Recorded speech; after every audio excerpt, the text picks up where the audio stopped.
It's 1 o'clock. This is Jenny Lacey. There's news this lunchtime of a major development in the Falklands crisis. Within the last half hour, it's become known that Royal Naval helicopters have attacked an Argentine submarine off the island of South Georgia.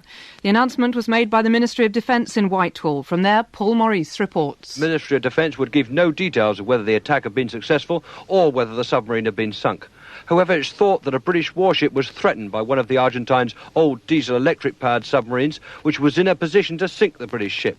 Under these circumstances, Prime Minister Margaret Thatcher has told the fleet's commander, Admiral Sandy Woodward, that he can open fire without consulting Whitehall. The helicopters are believed to have been from the anti-submarine Sea King fleet on board Invincible and Hermes, where Prince Andrew is a helicopter pilot.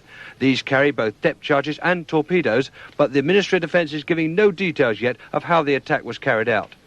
Earlier this morning, the Ministry of Defence suddenly announced that it had warned the Argentine that any ship or aircraft found spying on the British task force would be liable to attack.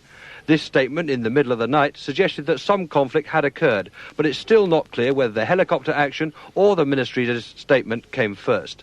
There's been no formal declaration of war between Britain and the Argentine, although the action took place on the high seas close to South Georgia.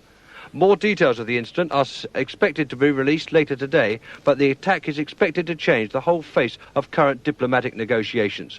Maurice, IRN and the Ministry of Defence in Whitehall.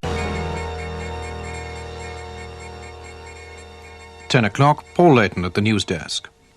The island of South Georgia is once more in British hands, just 3 weeks after the Argentine invasion.